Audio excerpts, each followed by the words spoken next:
Hello bull trackers दोस्तों, 2 दिन में निफ्टी में 800 पॉइंट की रैली हमें देखने को मिली। पूरा का पूरा ग्लोबल मार्केट्स ग्रीन में है।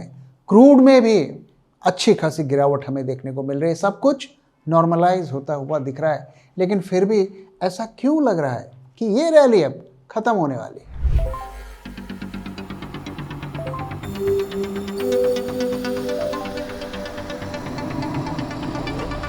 जब मार्केट की हो बात, बेटर आस्क बुल ट्रैक। तो आइए दोस्तों, सबसे पहले वॉर की बात करते हैं कि वहां पर क्या अपडेट है। ये जो निफ्टी में रिकवरी देखने को मिल रही है और ग्लोबल मार्केट्स में रिकवरी देखने को मिल रही है, तो कितना वो वॉर में पीस इनिशिएटिव से कनेक्टेड है या लिंक्ड है। तो यहाँ पर क्या डेवलपमेंट्स है।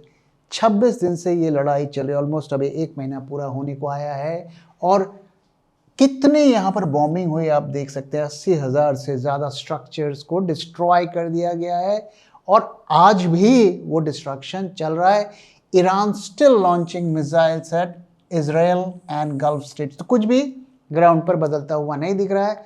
और ट्रंप, जैसा कि हम जानते हैं, says war is won, Iran says a big lie. Iran ने पूरी तरीके से इसको नकार दिया है, लेकिन ईरान ने यह भी कहा है कि हमारे पास पीस ऑफरिंग आ रही है, लोग मीडिएट कर रहे हैं, लेकिन हम यूएसए से बात नहीं कर रहे हैं।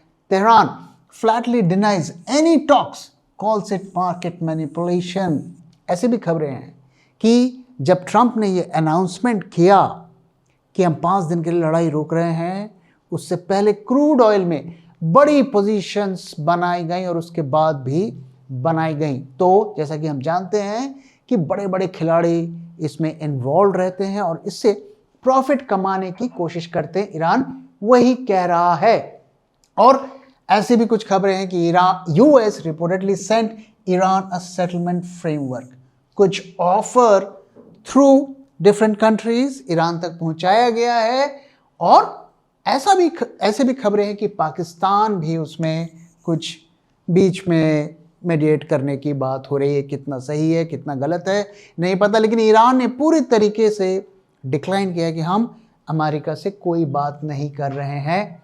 और यूएसए में ऐसी भी खबरें हैं, कई न्यूज़ एजेंसीज कह रहे हैं कि काफ़ी नुकसान अमेरिका को हो रहा है और ट्रंप को इंटरनल प्रेशर का सामना करना पड़ रहा है। तो हो सकता है वो वॉर से निकलने की कोशिश कर रहे हैं। लेकिन इसकी एक दूसरी थ्योरी भी है और वो थ्योरी ये है कि ट्रंप इज बाइंग टाइम। और इस फ्राइडे तक कई एनालिस्ट लोग ऐसा कह रहे हैं, CIA के जो ऑफिशियल्स हैं वो भी ये कह रहे हैं कि ग्राउंड इन्वेशन की तैयारी हो रही है। उनके जो एलीट कमांडोज हैं, सोल्जर्स हैं, वो अब ईरान की तरफ बढ़ रहे हैं और ट्रंप उसी के लिए टाइम को बाय कर रहे हैं। तो कन्फ्लिक्टिंग रिपोर्ट्स हमें देखने को मिल रही है। एक सेक्शन अमेरिका में ये कह रहा है कि ट्रंप डीएस्केलेट करना चाह रहे हैं, दूसरी तरफ ये भी काफ़ी लोग कह रहे हैं कि ग्राउंड इन्वेशन की तैयारी हो रही है और कहीं ना कहीं इसीलिए ईरान इस पीस टॉक का पार्ट नहीं बनना चाहता, क्योंकि एक बार वो अपनी उंगलियां जला चुका है। और मार्केट जो है, जो भी पीस की डेवलपमेंट होती है, इसके लिए वो पॉजिटिवली रिएक्ट करता है। तो markets pricing peace, but bombs are still falling. Bombing में कोई कमी अभी तक नहीं आई है और क्रूड में भी अच्छी खासी गिरावट हमें देखने को मिली है और ग्लोबल मार्केट्स भी रैली किए हैं। लेकिन क्रूड की कहानी थोड़ी अलग है, थोड़ी देर में हम इसके बारे में बात करेंगे। बट हमें बहुत सावधान रहना है। अगर ये टॉक्स ब्रेक हो जाते हैं तो फर्दर एस्केलेशन होगा और जो भी हमें मार्केट सेंटिमेंट्स में इंप्रूवमेंट देखने को मिला है वो सारा कुछ ब्रेक डाउन हो जाएगा। अब अगर ग्लोबल मार्केट्स की बात करें तो कल थोड़ा यूएस मार्केट्स रात में थोड़ा शेकी थे, थोड़ा ग्रीन, थोड़ा रेड और माइनर रेड में क्लोजिंग दिखाई।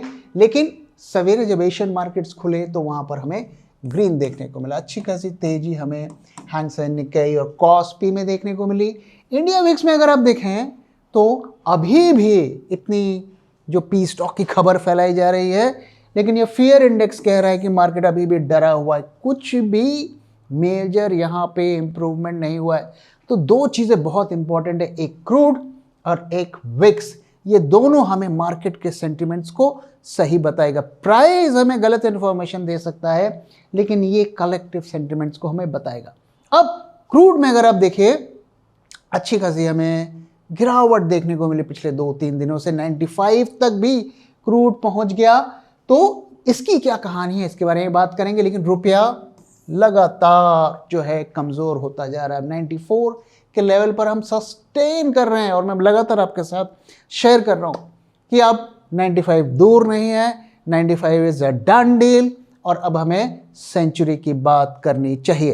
तो आइए क्विकली मैं आपको एक डेमो दिखाता हूँ कि कैसे इन टूल्स को यूज़ कर सकते हैं। तो आपको हमारी वेबसाइट bulltrack.in पे जाना है। लॉगिन करके जैसे ही आप हमारी वेबसाइट पे आएंगे तो आपको टूल्स पे क्लिक करना है। टूल्स पे जैसे ही क्लिक करेंगे, वहाँ पर आपको investing tool by default selected रहेगा, और उसमें स्टॉक एक्सरे ये टूल है, इस पर आपको जाना है। तो लॉन्च टूल आपने किया, और इसके बाद आपको ऐसी एक स्क्रीन दिखेगी। अब जिस भी स्टॉक को आपको एनालाइज करना है तो वहाँ पर आप दे दीजिए। फॉर एग्जांपल मैं यहाँ पे TCS देता हूँ। तो TCS जैसे ही मैं आपको देता हूँ तो इसमें बहुत सारी चीज़ें आपको दिखेंगी, लेकिन आपको जो चीज़ सबसे इम्पॉर्टेंट देखनी है वो ये है कि इसका फाइनेंशियल स्कोर क्या है। तो यहाँ पे आप देख रहे हैं कि 91 आउट ऑफ 100, मतलब strong fundamentals grade A stock. हम सजेस्ट करते हैं कि 70 से नीचे का अगर स्कोर है उसे आप ना लें। तो यहाँ पर अगर आप जाएंगे तो यहाँ पर बहुत सारी चीज़ें आपको देखने को मिलेंगी। अब ये ROE, ROCE, पैट मार्जिन, इसमें और भी आपको चीज़ें दिखेंगी कि मार्जिन कैसे इसका मूव कर रहा है, रिटेल कैसा, इसका रिटर्न्स कैसे हैं, इसकी स्ट्रेंथ क्या है, क्या रेड फ्लैग्स हैं, ये भी देखने को मिल रहा है। तो रिस्क क्या है वो भी आपको बताएगा। तो बेसिकली ये सब कुछ बैलेंस शीट के बेसिस पर है। तो यहाँ से आपको स्टॉक की क्वालिटी पता चल रही है कि मेरी क्वालिटी स्कोर क्या है। 70 एंड अबव मतलब ये मेरे पोर्टफोलियो में रहेंगे।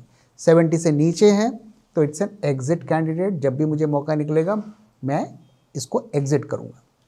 और दूसरी चीज़ जो है कि इसकी वैल्यू क्या है। तो इसकी वैल्यू अगर आप देखिए तो ये है 2953, ये इसकी वैल्यू है। मतलब कि इस वक्त अगर आप TCS का स्टॉक देखेंगे तो वो अंडर वैल्यूड है। हम ऐसे सिचुएशन में ये सलाह देते हैं कि इंट्रिंसिक वैल्यू जो भी उसकी है, जो भी उसकी फेयर वैल्यू है, उससे 20% नीचे तक आपको स्टॉक को खरीदने के लिए तैयार रहना चाहिए। बुल मार्केट में हम कहते हैं कि फेयर वैल्यू पे जैसे ही आता है आप लेना शुरू कर सकते हैं, और जब रिस्क बढ़ जाता है मार्केट में तो हम कहते हैं कि 20% नीचे तक आप लीजिए, क्योंकि मार्केट एक्सट्रीम्स में मूव करते हैं। जब वो गिरते हैं तो ज़रूरत से ज़्यादा गिरते हैं, जब वो चढ़ते हैं तो ज़रूरत से ज़्यादा चढ़ते हैं। तो आपने क्वालिटी स्कोर देख लिया, वैल्यूएशन देख लिया। अब जब आप ये चेक करके पोजीशंस को बनाएंगे तो आप कॉन्फिडेंटली इसको होल्ड कर सकते हैं। अब ऐसा हो सकता है कि पूरा बाज़ार गिरे और ये स्टॉक और भी ज़्यादा गिरे, ये हो सकता है, इसको हम अवॉइड नहीं कर सकते, लेकिन कम से कम हमें ये पता है कि ये इस मंदी को सरवाइव कर लेगी। क्यों? क्योंकि इसकी बैलेंस शीट अच्छी है। वो कंपनी जिनकी बैलेंस शीट अच्छी नहीं है वो बैंकरप्ट हो सकते हैं। हो सकता है 2 साल में ही बैंकरप्ट हो जाए, या हो सकता है कि जब मार्केट रिकवर हो तो वो रिकवर ना करे। तो जब बैलेंस शीट अच्छी होगी तो अच्छे चांसेस होते हैं कि मार्केट में जब रिकवरी होगी तो ये स्टॉक रिकवर करेंगे। तो ये दोनों चीज़ आप हमारे टूल से पता कर सकते हैं, और इसके बेस पर क्विकली आपको मुझे लगता है 10-15 मिनट में ही आप अपने पोर्टफोलियो का पूरा एक्सरे निकाल सकते हैं। अब आइए क्रूड की बात करते हैं कि क्यों क्रूड में हमें गिरावट देखने को मिली, जबकि लड़ाई वैसी की वैसी चल रही है और मार्केट्स के ज़्यादातर इंडिकेटर्स हमें फियर इंडिकेट कर रहे हैं। तो क्रूड में जैसे कि मैंने आपको दिखाया कि 100 से नीचे आ गया और लगभग उसके नीचे सस्टेन करने की कोशिश कर रहा है। तो इसकी वजह क्या है? क्या क्रूड वॉर से डायरेक्टली कनेक्टेड नहीं है? इसको समझने की कोशिश करते हैं। तो जैसे कि मैंने कहा, क्रूड में हमें ड्रॉप देखने को मिला है और फर्स्ट टाइम ये 100 के नीचे हमें क्लोजिंग करता हुआ दिखा। और इसकी रीजंस क्या है? तो पहला, जैसे कि मैंने बताया कि पी स्टॉक हो रहा है, बातें हो रही हैं, ऐसा कहा जा रहा है कि 15 पॉइंट प्लान ईरान को थ्रू डिफरेंट कंट्री सबमिट किया गया, हालांकि ईरान ने पूरी तरीके से इसको नकार दिया है। तो एक उसका ऑप्टिमिज्म हमें क्रूड के प्राइस में देखने को मिल रहा है। दूसरा API inventory, American petroleum institute, ये हर महीने हर वीक डेटा पब्लिश करती है कि अमेरिका में कितना क्रूड प्रेजेंट है। अगर ज़्यादा क्रूड वहाँ पे दिखता है, इसका मतलब क्रूड का यूटिलाइजेशन कम है, डिमांड कम है। और उसका डेटा हमें क्या बता रहा है? हमें ये बता रहा है कि एक्सपेक्टेड था 1.3 मिलियन, बट एक्चुअल फिगर आई 2.3 मिलियन, यानी कि क्रूड की डिमांड कम हो रही है। Refinery utilization at 86% below 5 year average, demand is softer than price. तो इसका क्रूड से क्या कनेक्शन है कि डिमांड घटती हुई दिख रही है। जब डिमांड घटेगी तो प्राइसेस गिरेंगे। तो जो ये हमें क्रूड में थोड़ा बहुत फॉल देखने को मिला है, तो उसका एक बड़ा रीजन भी एपीआई है। लेकिन ऑफ कोर्स सबसे बड़ा रीजन है ये ऑप्टिमिज्म।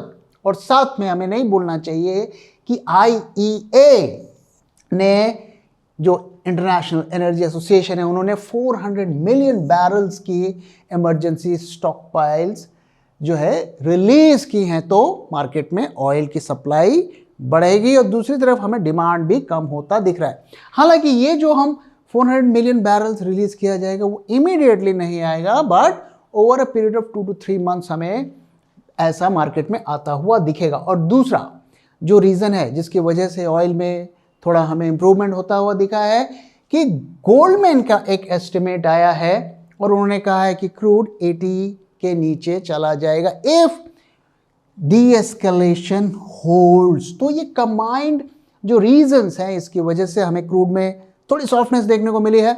लेकिन ये कितने दिन सस्टेन करेगी, द क्वेश्चन इज दिस। अगर इसी तरीके से लड़ाई चलती है और ये ग्राउंड इन्वेशन होता है और ये पी स्टॉक की बातें धरी की धरी रह जाती है, तो हमें फिर दोबारा से क्रूड में राइज होता हुआ दिखेगा। 130 का लेवल भी हम देख सकते हैं, जिसके बारे में हम लगातार बात कर रहे हैं। अब अगर आज के मार्केट की बात करें तो आज के मार्केट में हमें बैंकिंग और इंटरेस्ट रेट सेंसिटिव सेक्टर्स में अच्छी रैली देखने को मिली। उन्होंने ही सबसे ज़्यादा रैली किया और इसकी वजह क्या थी? इसकी वजह ये थी कि ये जो कुछ भी क्रूड में ड्रॉप हमें देखने को मिल रहा है उसका बेनिफिट यहाँ पर देखने को मिला। तो मार्केट ये उम्मीद लगा रहा है कि अगर क्रूड गिरेगा तो शायद इंटरेस्ट रेट्स वापस से नहीं बढ़ेंगे, या हो सकता है कि 1-2 क्वार्टर के बाद वापस से ड्रॉप होना शुरू हो जाए, जिसका फ़ायदा इन सेक्टर्स को मिलेगा। इसीलिए आज अगर आप देखें तो बैंकिंग सेक्टर में रिकवरी हमें देखने को मिली, रियल्टी में भी देखने को मिला, बैंक ऑटो में भी हमें रैली देखने को मिली। तो इसकी वजह क्या थी कि क्रूड में ड्रॉप देखने को मिला। रेट कट्स की होप दोबारा से जागने लगी है। और शॉर्ट कवरिंग, इसको हम कैसे भूल सकते हैं कि शॉर्ट कवरिंग भी हुई है, क्योंकि जब आप शॉर्ट्स में होते हैं, थोड़ा भी अगर पॉजिटिव न्यूज़ आती है और मार्केट्स थोड़े अप जाते हैं तो एक चेन रिएक्शन होता है, तो उससे शॉर्ट कवरिंग शुरू होती है। तो उसका इम्पैक्ट देखने को मिला। साथ में ग्लोबल मार्केट्स में भी हमें तेज़ी देखने को मिली, उसका भी इम्पैक्ट देखने को मिला है। लेकिन जैसा कि मैंने कहा, क्रूड जो है लॉन्ग टर्म, अगर मीडियम टू लॉन्ग टर्म में देखें तो वो वॉर से कनेक्टेड है। जो शॉर्ट टर्म के पैरामीटर्स हैं वो उतने ज़्यादा इम्पैक्ट नहीं करेंगे। तो ये सबका कंक्लूजन क्या है? कंक्लूजन ये है कि जिस तरीके से अभी ग्राउंड पर सिचुएशन है वो कोई बड़ी मीनिंगफुल रिकवरी को इंडिकेट नहीं कर रही है। शॉर्ट टर्म मार्केट में जो मूवमेंट होती है, sentiment, short covering, market management, इस सबसे ड्रिवन होती है। तो आइए अब पता करने की कोशिश करते हैं कि शॉर्ट टर्म में मार्केट्स हमें क्या क्लूज दे रहा है। क्या वो हमें बता रहा है कि कोई मीनिंगफुल रिकवरी यहाँ पर हो सकती है? तो अगर हम आज का डेटा देखें तो एक बार फिर हमें अच्छी खासी तेजी देखने को मिली। 2 दिन में हमने करीब 800 पॉइंट्स गेन किए हैं और अब हम 23,000 से ऊपर सस्टेन होते हुए दिख रहे हैं। अगर वोलेटिलिटी की पिक्चर देखें, यहाँ पर कोई बदलाव नहीं है। मार्केट में क्लियर कट फियर दिख रहा है, कोई वहाँ पर मेजर बदलाव नहीं हुआ, छुटपुट बदलाव होता हुआ दिखा है। विक्स में भी अगर आप देखें तो कल के कंपैरिजन में सेम लेवल पर खड़ा हुआ है। अब अगर हम निफ्टी फ्यूचर्स का डेटा देखें तो यहां पर हमें क्या देखने को मिल रहा है, तो कल के दिन पोजीशंस कटी थी। ऑफ कोर्स जब इतने दिनों के फॉल के बाद आपको सडनली मार्केट में राइज मिलता है तो शॉर्टर्स पोजीशंस को कट करते हैं, प्रॉफिट बुक भी करते हैं, तो पोजीशंस कट होती हुई दिखी। लेकिन आज आपको क्या दिखता है, आज भी 7000 कॉन्ट्रैक्ट्स ऐड हुए हैं। क्या ये लॉन्ग है, क्या ये शॉर्ट है? अगर आप यहाँ पे प्रीमियम्स को देखें तो प्रीमियम्स में भी ड्रॉप देखने को मिला है। यहाँ पर भी प्रीमियम को देखें तो ड्रॉप देखने को मिला है। नेक्स्ट मंथ्स में भी ह्यूज कॉन्ट्रैक्ट्स ऐड हुए हैं, तो क्लियर कट इंडिकेशन है कि shorts are getting rolled over. Ground पे हम देख रहे हैं कि कोई मेजर इंप्रूवमेंट होता हुआ नहीं दिख रहा है। इसके बावजूद लो प्रीमियम पे हाई ओआई एडिशन हो रहा है, तो ये बता रहा है कि शॉर्ट पोजीशंस जो हैं वो कैरी हो रहे हैं और ये पेन अभी चलेगा। टर्नओवर को भी देखें, अच्छा खासा टर्नओवर है और एडवांस डिक्लाइन रेशियो पिछले 2 दिनों से अच्छा खासा हमें दिख रहा है, क्योंकि कहीं ना कहीं जो बॉटम फिशिंग भी लोग कर रहे हैं, शॉर्ट कवरिंग भी हो रही है, जिससे राइज देखने को मिला है। लेकिन अगर एफआई की इंडेक्स शॉर्ट्स की पोजीशन देखें कल के दिन, क्या आपको पोजीशंस कट होती हुई दिख रही हैं? जी नहीं, कट होती हुई नहीं दिख रही हैं। ये लगातार बढ़ता हुआ दिख रहा है।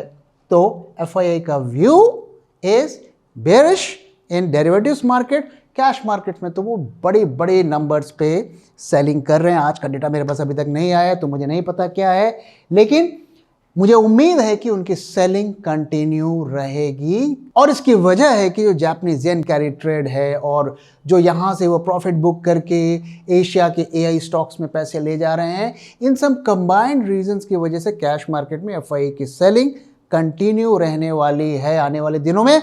हाँ, बीच में एक आध दिन की कुछ बाय वाई की फिगर हो सकता है आ जाए। अब आइए चार्ट्स की तरफ चलते हैं और पता करने की कोशिश करते हैं कि वहाँ से हमें क्या क्लोज मिल रहे हैं। तो जैसे कि मैंने आपके साथ शेयर किया कि ये जो डिसेंडिंग वेजेस पैटर्न है, प्राइजेस उसी में जो है सर्कुलेट हो रही हैं और आगे भी होने की उम्मीद है। अगर आप इस पैटर्न को ध्यान से देखें तो जो रिकवरी की पेस है वो धीरे धीरे बड़ी होती जा रही है, धीरे धीरे बड़ी होती जा रही है।